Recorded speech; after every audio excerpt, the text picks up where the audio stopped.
आज की इस वीडियो जो कि आरपीएफ सीरीज चल रहा था किरण पब्लिकेशन का 2024 एडिशनल के लिए कांस्टेबल का जो कि प्रैक्टिस सेट चल रहा था।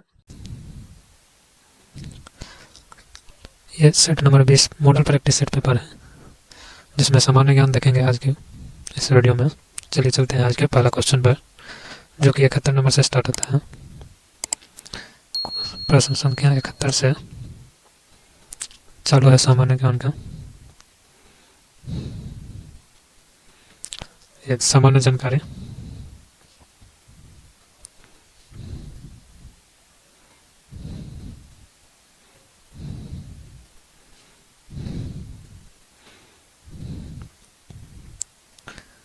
सामान्य जानकारी का पहला क्वेश्चन है 71 नंबर जो कि क्या कहता है, भारत के राज्य और केंद्र शासित प्रदेशों को संविधान के किस अनुसूची में सूचीबद्ध किया गया है?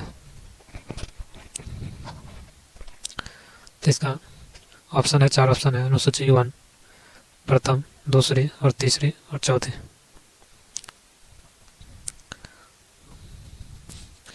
जो कि इसका सही आंसर हो जाएगा, इसका सही आंसर हो जाएगा ऑप्शन नंबर 1।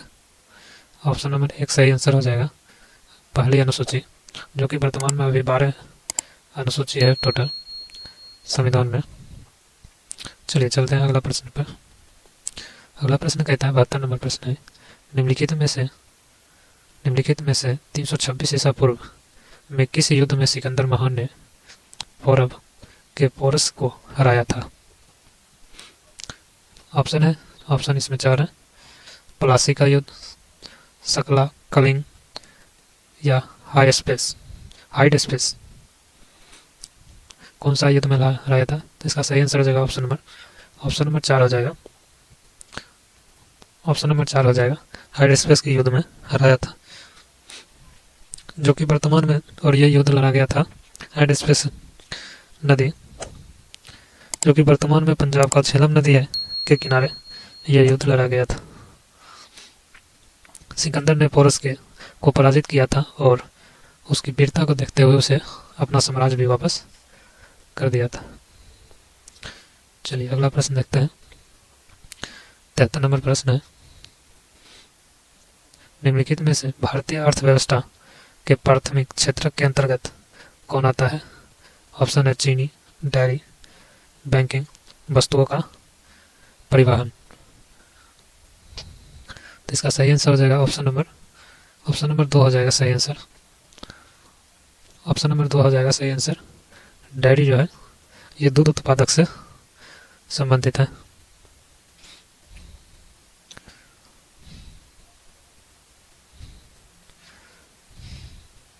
डेयरी दूध उत्पादक से संबंधित है और यह प्राकृतिक संसाधन के जरिए होता है, इसलिए यह प्रथम अर्थव्यवस्था के प्राथमिक क्षेत्र के अंतर्गत यह आता है।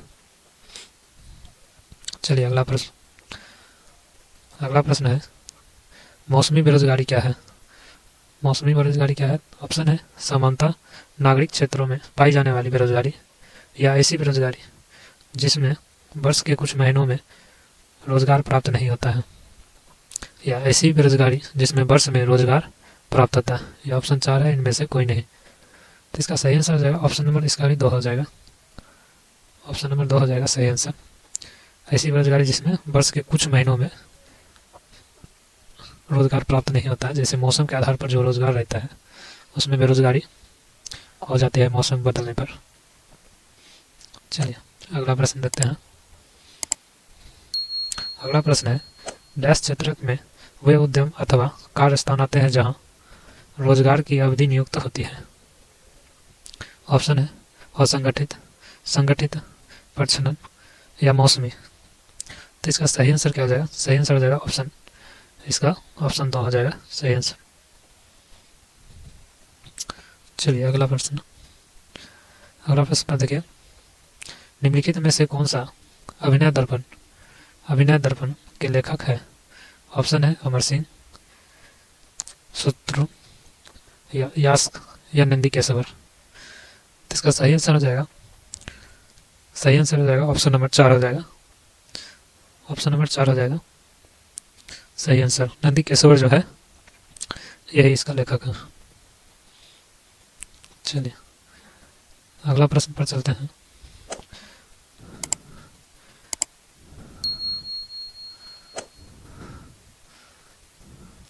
अगला प्रश्न है यह है 77 नंबर प्रश्न है, किस प्रकार की सरकार में अंतिम निर्णय लेने की शक्ति लोगों के द्वारा चुने हुए प्रतिनिधि के पास होनी चाहिए? ऑप्शन है निरंकुश, लोकतांत्रिक, या मार्शल लॉ, या कुलीनतांत्रिक। तो इसका सही आंसर क्या हो जाएगा? सही आंसर हो जाएगा ऑप्शन नंबर 2 हो जाएगा। ऑप्शन नंबर 2 हो जाएगा सही आंसर। लोकतांत्रिक में ऐसा शक्ति होता है। चलिए अगला प्रश्न देखते हैं। अगला प्रश्न देखते हैं। अगला प्रश्न है, निम्नलिखित में से कौन एक राजनीतिक कार्यपालिका का हिस्सा नहीं है? ऑप्शन है वित्त मंत्री, रक्षा मंत्री, विदेश मंत्री, रक्षा मंत्री का सचिव। तो इसका सही आंसर क्या हो जाएगा? सही आंसर हो जाएगा उसका ऑप्शन नंबर 4 हो जाएगा। ऑप्शन नंबर 4 हो जाएगा। रक्षा मंत्री का सचिव जो होता है यह कार्यपालिका का हिस्सा नहीं होता है, और ये बाकी सब कार्यपालिका का हिस्सा होता है। चलिए अगला प्रश्न देखते हैं। अगला प्रश्न है, भारत में नए राज्य का गठन डैश से होता है? ऑप्शन है विशेष बहुमत, सरल बहुमत, बिना किसी बहुमत के, या इनमें से कोई नहीं। तो इसका सही आंसर हो जाएगा ऑप्शन सरल बहुमत से होता है, जो कि अनुच्छेद 3 में संसद को विधि द्वारा यह शक्ति दिया गया है कि वो राज्य का गठन कर सकता है साधारण बहुमत से। 1/2 होता है साधारण बहुमत। चलिए अगला प्रश्न पर चलते हैं। अगला प्रश्न है, परमहंसन मंडली के बारे में निम्नलिखित में से कौन सा कथन गलत है? पूछ रहा कौन सा कथन गलत है। ऑप्शन है वे मुख्य रूप से जाति के नियमों को तोड़ने में रुचि रखते थे। ये तो सही बात है। इसके बाद इसके संस्थापक ईश्वर में विश्वास नहीं करते थे, ये गलत है। ईश्वर में विश्वास करते थे। इसकी स्थापना 1849 में महाराष्ट्र में हुई थी, यह भी सही है। तो ये 2 सही है और एक ये गलत है। तो इसका सही आंसर हो जाएगा ऑप्शन नंबर 2। पूछ रहा है गलत कौन सा है, तो ऑप्शन नंबर 2 गलत है। चलिए, और चौथा ऑप्शन है उन्होंने विधवा पुनर्विवाह और महिला की शिक्षा में वकालत की थी, यह भी सही है। चलिए अगला प्रश्न देखते हैं। 81 नंबर 42वें संवैधानिक संशोधन को डैश के नाम से भी जाना जाता है? ऑप्शन है सूक्ष्म संविधान, लघु संविधान, मुख्य संविधान, या इनमें से कोई नहीं। इसका सही आंसर ऑप्शन नंबर 2 है। ऑप्शन नंबर 2 है, लघु संविधान के रूप में भी जाना जाता है। 42वें संविधान संशोधन आधिकारिक रूप से संविधान अधिनियम 1976 के रूप में जाना जाता है। इसे लघु संविधान के रूप में भी जाना जाता है। इस संविधान के द्वारा इतिहास में संविधान में व्यापक परिवर्तन किए गए और इसीलिए इसे कभी कभी लघु संविधान भी कहते हैं। चलिए अगला प्रश्न देखते हैं। अगला प्रश्न है, भारतीय संविधान में कितने भाग हैं? 82 नंबर है। इसमें ऑप्शन है 18, 20, 22 या 25। इसका सही आंसर हो जाएगा भारतीय संविधान में, जो कि 22 भाग 395 अनुच्छेद और 12 अनुसूची है, जो कि वर्तमान में कहता है,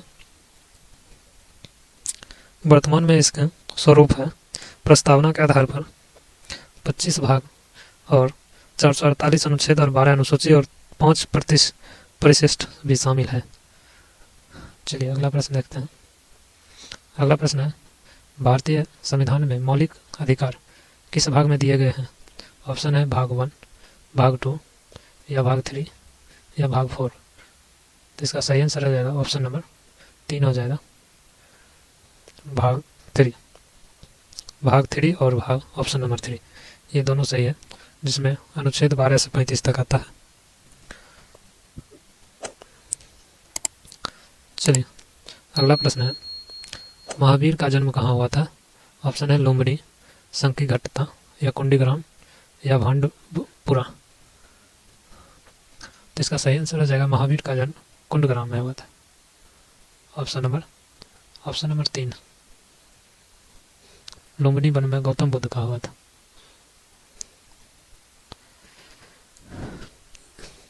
जो कि 599 ईसा पूर्व वैशाली जिले में यह है। इनका पिता का नाम था सिद्धार्थ और माता का नाम त्रिशला था, जो कि एक राजकुमार था, महावीर, जिनका बचपन का नाम था बचपन का नाम था वर्धमान। चलिए अगला प्रश्न देखते हैं।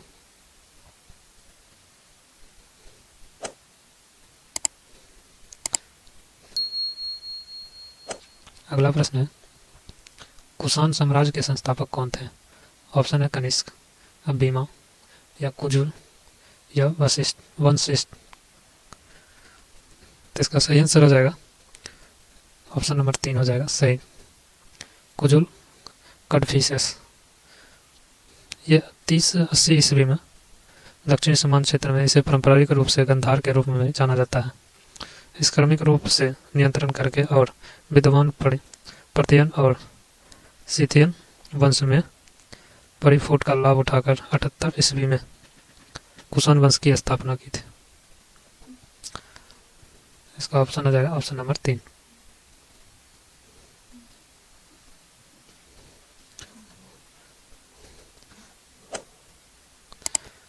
छियासी नंबर प्रश्न है, पल्लव वंश की राजधानी कहाँ थी? क्या है? तो इसका ऑप्शन है कांचीपुरम, तिरुचिरापल्ली, या तंजौर, या चेन्नई। तो सही आंसर क्या हो जाएगा इसका? पल्लव वंश का राजधानी कहाँ था? तो ये पल्लव वंश का राजधानी था कांचीपुरम। कांचीपुरम जो कि अभी तमिलनाडु में कांची के नाम से वर्तमान में प्रसिद्ध है, ये पल्लव वंश का राजधानी था, जो कि 3वीं और 9वीं शताब्दी ईस्वी में मध्य अस्तित्व में था। ये इसके बाद मध्यकालीन में चोल वंश का इस पर शासन हुआ, उसके बाद विजयनगर साम्राज्य का शासन हुआ, उसके बाद कर्नाटक राज्य बनने के बाद ब्रिटिश कंपनी ने शासन किया। चलिए अगला प्रश्न देखते हैं। अगला प्रश्न है, निम्नलिखित में से कौन सा वेद प्राचीनतम है? ऑप्शन है यजुर्वेद, ऋग्वेद, सामवेद, अथर्ववेद। तो इसका सही आंसर क्या हो जाएगा? ऑप्शन नंबर 2 हो जाएगा सही ऑप्शन, ऋग्वेद, जो कि एक सबसे प्राचीन वेदों में से एक माना जाता है।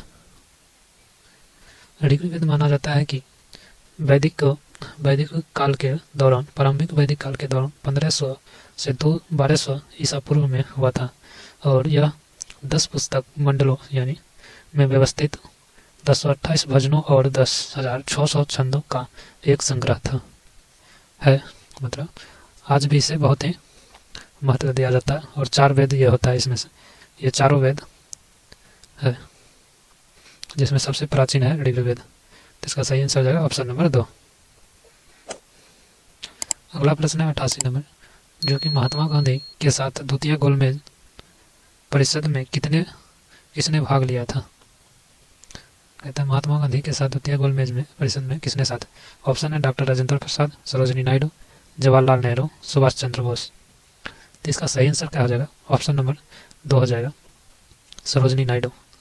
दूसरे गोलमेज का आयोजन सितंबर से दिसंबर 1931 के दौरान वायसराय लॉर्ड वेलिंगटन के कार्यकाल के दौरान लंदन में किया गया था। इस सम्मेलन में गांधी जी ने भारतीय राष्ट्रीय कांग्रेस और सरोजिनी नायडू ने भारतीय महिला का प्रतिनिधित्व किया था। सम्मेलन में गांधी की उपस्थिति के परिणाम स्वरूप 5 मार्च 1931 को गांधी इरविन समझौते पर हस्ताक्षर किए गए थे। चलिए अगला प्रश्न देखते हैं। अगला प्रश्न है, digital quality of life index सर्वेक्षण में भारत का स्थान क्या है? ऑप्शन है 45, 52, 49 या 65। सही आंसर आ जाएगा ऑप्शन नंबर 2, 52वां स्थान है। चलिए अगला प्रश्न है, भारत तथा श्रीलंका को जोड़ने वाले सेतु क्या नाम है? ऑप्शन है महात्मा गांधी, विक्टोरिया सेतु, या एडमस, या गोल्डन गेट सेतु।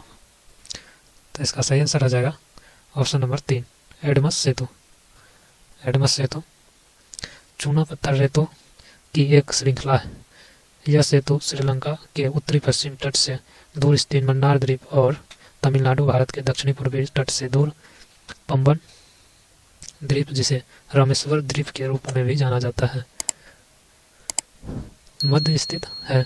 इसे राम का सेतु या राम सेतु के रूप में भी जाना जाता है, जिसका नाम अभी वर्तमान में एडमस सेतु। Option number 3। चलिए अगला प्रश्न है, डेल्थ वैली किस देश में स्थित है? ऑप्शन है ब्राज़ील, ऑस्ट्रेलिया, पाकिस्तान या संयुक्त राज्य अमेरिका। तो सही ऑप्शन क्या है? सही ऑप्शन ऑप्शन नंबर 4 है, संयुक्त राज्य अमेरिका। संयुक्त राज्य अमेरिका में डेल्थ वैली है। चलिए अगला प्रश्न पर जाते हैं। अगला प्रश्न है, पृथ्वी पर दिन या तथा रात्रि चक्र किसके कारण होता है? ऑप्शन में पृथ्वी का घूर्णन, पृथ्वी का परिक्रमण या पृथ्वी का घूर्णन तथा परिक्रमण दोनों, या इनमें से कोई नहीं। तो इसका सही आंसर ऑप्शन क्या आ जाएगा? ऑप्शन नंबर 1, पृथ्वी का घूर्णन के कारण दिन और रात होता है। पृथ्वी का भ्रमण साल का, एक साल का होना पृथ्वी का भ्रमण होता है, और दिन रात होना पृथ्वी का घूर्णन के कारण होता है। परिक्रमण के द्वारा मौसम भी चेंज होता है। चलिए अगला प्रश्न है, सूर्य ग्रहण के समय निम्नलिखित में से कौन मध्य में रहता है? सूर्य ग्रहण के समय कौन मध्य में रहता है? यह है सूर्य, यह है पृथ्वी और यह रहता है चंद्रमा। ये पूछ रहा है ऑप्शन पृथ्वी, चंद्रमा, सूर्य या कोई अन्य ग्रह। ग्रहण जब भी लगता है सूर्य ग्रहण में, जैसे सूर्य ग्रहण लगा तो सूर्य नहीं दिखता है पृथ्वी से, तो ये सूर्य ग्रहण के समय कौन रहता है? तो चंद्रमा रहता है। Option number 2। और चंद्र ग्रहण के समय कौन रहता है? तो चंद्र ग्रहण के समय यह हो गया सूर्य, यह हो गया पृथ्वी और चंद्रमा इधर आ गया, तो यह हो गया चंद्र ग्रहण। चलिए अगला प्रश्न देखते हैं। अगला प्रश्न है, किसने मालदीव का राष्ट्रपति चुनाव जीता है? ऑप्शन है मोहम्मद डॉक्टर मजूम या इब्राहिम मोहम्मद सोली या अब्दुल्ला यामीन या मोहम्मद नसीद। तो इसका सही आंसर क्या आ जाएगा? सही आंसर आ जाएगा ऑप्शन नंबर 1, सही नंबर डॉक्टर मोहम्मद मजूम। चलिए अगला प्रश्न देखते हैं। समय समय पर गुदा द्वारा माल बाहर निकाल दिया जाता है, जिसे डैश कहते हैं। ऑप्शन अवशोषण या निष्कासन या अंतर्ग्रहण या स्वांगीकरण। इसका सही आंसर क्या आ जाएगा? ऑप्शन नंबर निष्कासन। जीव जंतु कुछ पदार्थ को आहार के रूप में भोजन की इतनी अधिक मात्रा ग्रहण कर लेते हैं कि वे इसका प्रयोग करने में असमर्थ होते हैं। कुछ पदार्थ जैसे सेलुलोज जिसे पचाया नहीं जा सकता है, ऐसे पदार्थ बृहदान्त यानी बाहरी आंत में चले जाते हैं। निष्कासन या बाह्य सेपन अपचित भोजन को गुदा के द्वारा मल के रूप में बाहर निकालने की प्रक्रिया होती है। चलिए अगला प्रश्न है, रोग उत्पन्न करने वाले सूक्ष्म जीवों को डैश कहते हैं। ऑप्शन में प्रतिरक्षी या रोग वाहक या रोगाणु या प्रतिजन। तो इसका सही आंसर क्या आ जाएगा? रोगाणु, जिसे पैथोजेंस भी कहा जाता है। चलिए अगला प्रश्न है, पीयूष ग्रंथि कहाँ पाई जाती है? कहाँ स्थित होती है? आमाशय के निकट, फेफड़ों के निकट, वृक्क के निकट या मस्तिष्क के निकट। तो इसका सही आंसर हो जाएगा मस्तिष्क के निकट, ऑप्शन नंबर 4। मस्तिष्क के निकट पीयूष ग्रंथि मास्टर एक छोटा सा मटर के आकार के रूप में बराबर एक छोटा अंग है जो मस्तिष्क के तरह वेश में पाया जाता है। शरीर की मास्टर ग्रंथ के रूप में भी यह कई हार्मोनों उत्पन्न करता है। चलिए अगला प्रश्न देखते हैं। निम्नलिखित में से किसने क्रमिक विकासवाद का सिद्धांत दिया था? तो ऑप्शन है मेंडल या रदरफोर्ड या डर्मी या हुक ने। इसका सही आंसर क्या हो जाएगा? सही आंसर हो जाएगा ऑप्शन नंबर 3, डार्विन ने। ऑप्शन नंबर 3 हो जाएगा, डार्विन ने यह सिद्धांत दिया था। विकास का सिद्धांत चार्ल्स डार्विन इसका पूरा नाम था, 1809 से 1882 द्वारा विकसित किया गया था।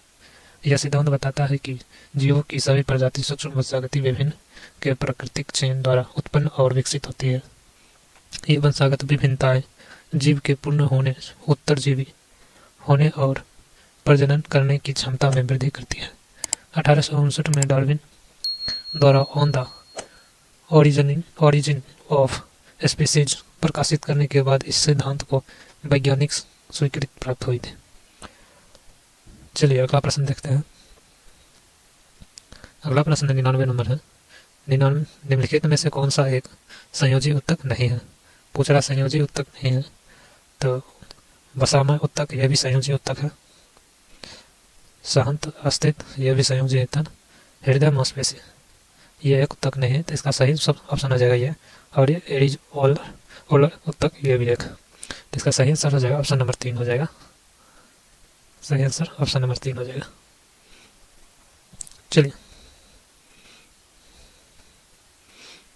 अगला प्रश्न है। निम्नलिखित में से कौन गति का मात्रक नहीं है?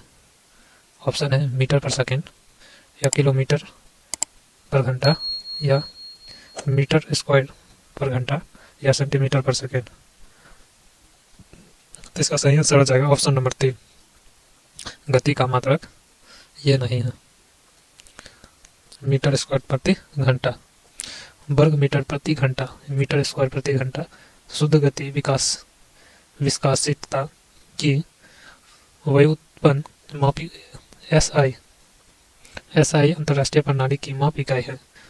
शुद्ध गतिक विस्कासिता तरल के प्रभावित होने हेतु अंतर्हित प्रतिरोध का मापक है, जहां गुरुत्व के सिवाय कोई बाह्य बल नहीं लगाया जाता है। यह गतिज विस्कासिता और इसके घनत्व एक स्वतंत्र राशि बल का अनुपात है। चलिए अगला प्रश्न है। किस वैज्ञानिक ने गति का नियम दिए थे? ऑप्शन है गैलीलियो ने, न्यूटन ने, आइंस्टाइन ने, या वायल ने। तो इसका सही ऑप्शन है ऑप्शन नंबर 2, न्यूटन ने दिया था गति का नियम, जो कि फिजिक्स से रिलेटेड है। और यह नियम क्या कहता है? गति के 3 भौतिक नियम हैं, जिन्हें आइज न्यूटन द्वारा सर्वप्रथम अपने शोध प्रबंधन फिलोसफी नेचुरली प्रिंसिपिया मैथमेटिक प्राकृतिक दर्शन शास्त्र का गणितीय सिद्धांत में संकलित किया गया था। इसे सर्वप्रथम 1687 में प्रकाशित किया गया था। ये नियम वस्तु और उन पर कार्य करने वाले बल और उन बलों की प्रतिक्रिया में इसकी गति के मध्य संबंध का वर्णन करते हैं और स्थापित यांत्रिकी की आधारशिला का निर्माण करते हैं। इसका सही आंसर क्या आ जाएगा? Option number 2, eyes Newton. चलिए अगला प्रश्न है। किसी वस्तु की सतह के लंबवत लाने वाले बल को क्या कहते हैं? ऑप्शन है दाब, कार्य, या प्रोंद, या घर्षण।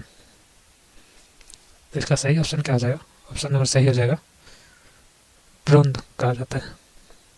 किसी सतह के लंबवत, इसका सही आंसर हो जाएगा ऑप्शन नंबर 3, प्रोंद क्या कहता है? किसी सतह के लंबवत वस्तु पर लगने वाला बल प्रोंद यानी थ्रस्ट कहलाता है। यह आइजक न्यूटन के दूसरे और तीसरे नियमों द्वारा मात्रात्मक रूप से वर्णित एक अभिक्रिया बल है। बल और इसी प्रकार थ्रस्ट को अंतर्राष्ट्रीय मानक प्रणाली एसआई में न्यूटन के रूप में मापा जाता है। चलिए अगला प्रश्न देखते हैं। अगला प्रश्न चलिए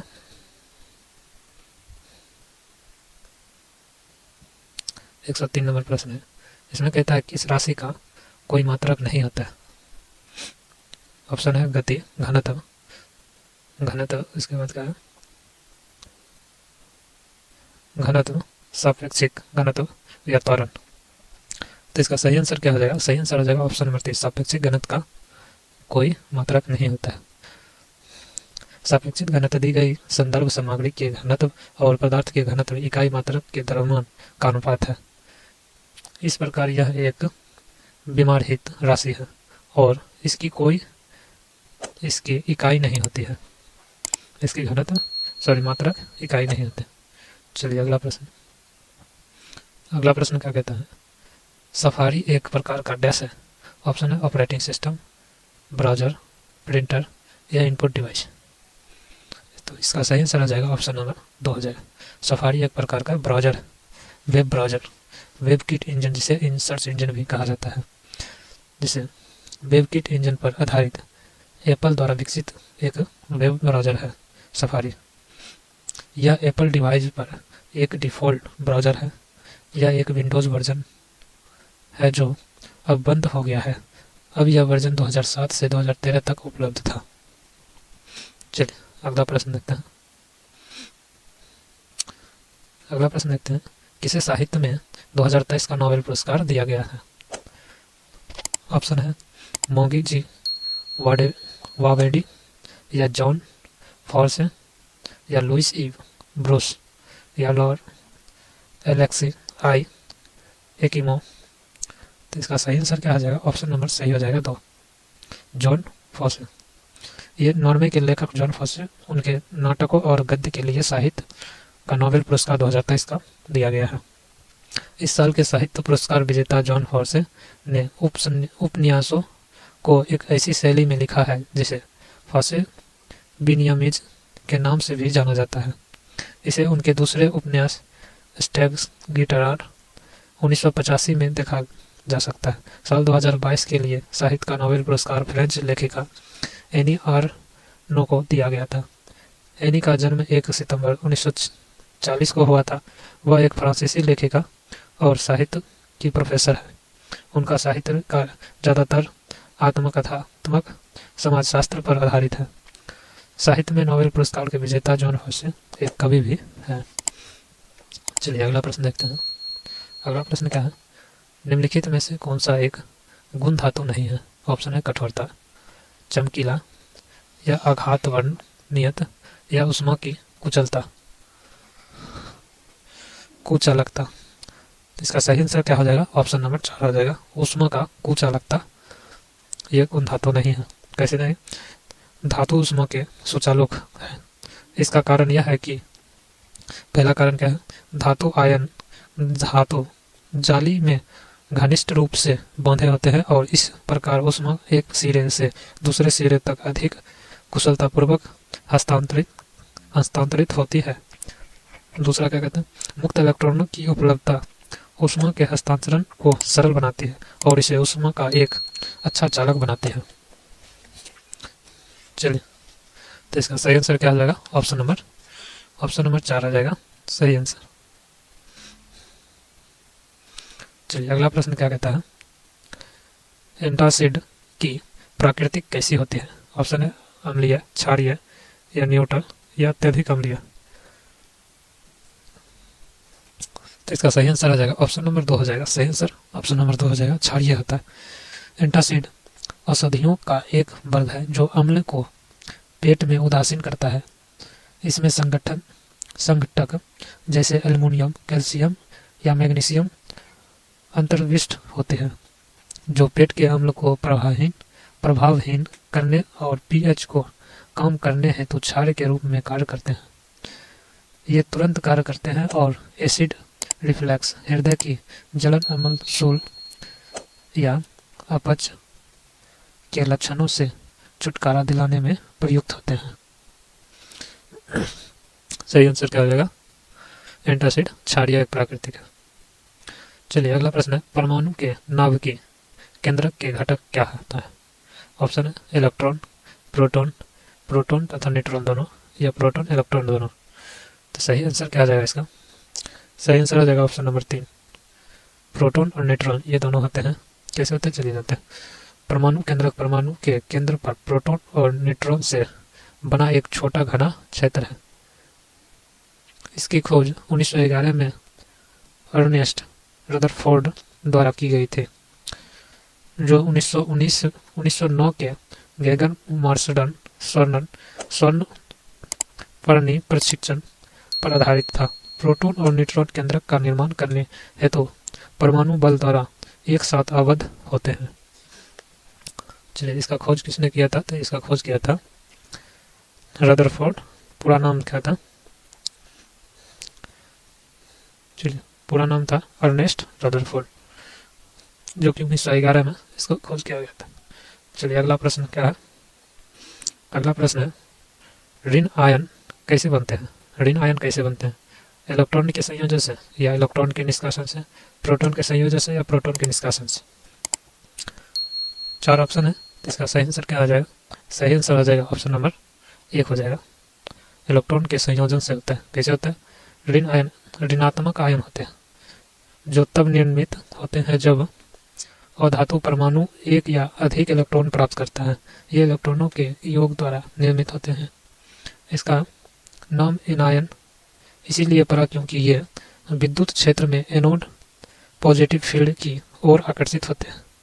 परमाणु विशेषता इलेक्ट्रॉन इसीलिए प्राप्त करते हैं जिससे उत्कृष्ट गैस का इलेक्ट्रॉन विन्यास बना रहे हैं। तो इसका क्या आ जाएगा? इलेक्ट्रॉन के संयोजन से ऋण आयन बनते हैं। चलिए, अगला प्रश्न है। अगला प्रश्न है, विंडोज बेस्ड कंप्यूटर में 2 फाइलें एक ही फोल्डर में नहीं हो सकते हैं यदि। ऑप्शन है, 4 ऑप्शन है इनके। उनके नाम भिन्न हो लेकिन समान तिथि को क्रिएट की गई हो। ऑप्शन 2 है, उनके नाम भिन्न हो लेकिन फाइल टाइप समान हो। उनके नाम समान हो और फाइल टाइप समान हो। उनके नाम समान हो लेकिन फाइल टाइप भिन्न हो। तो इसका सही आंसर क्या आ जाएगा? सही आंसर हो जाएगा इसका ऑप्शन नंबर 3, नाम समान हो और फाइल टाइप भी समान हो। Option number 3। चलिए, अगला प्रश्न देखते हैं।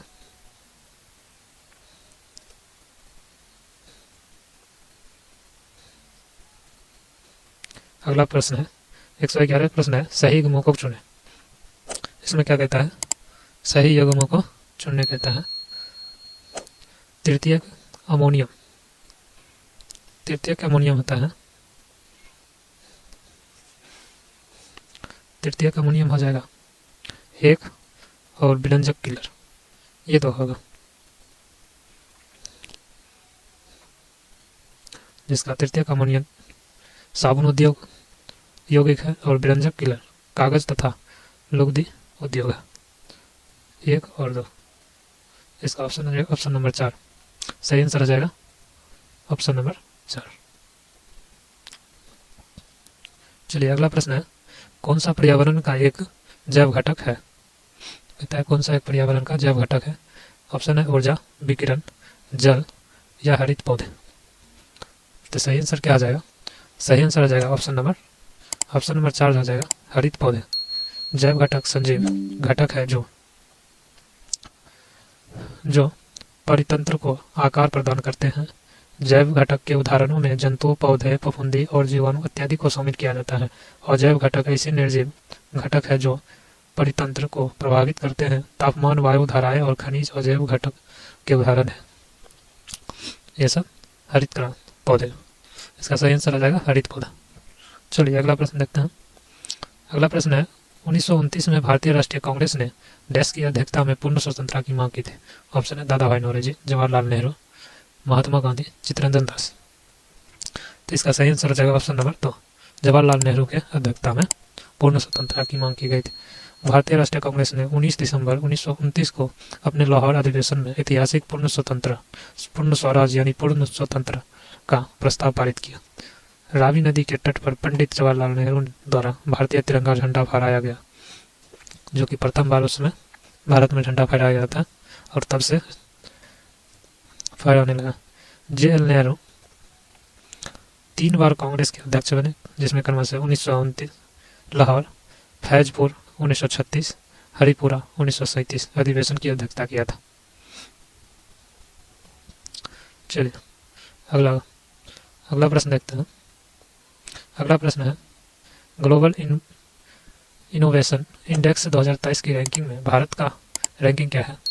ऑप्शन है 35, 43, 47 या 40। तो इसका सही आंसर हो जाएगा ऑप्शन नंबर 4 हो जाएगा।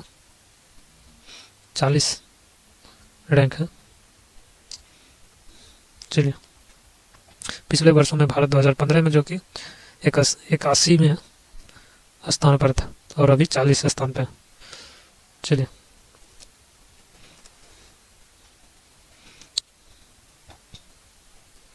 जो कि इसमें ग्लोबल इन्वेस्टन में बता दें तो चीन शीर्ष 30 में एकमात्र मध्यम आय वाली अर्थव्यवस्था है।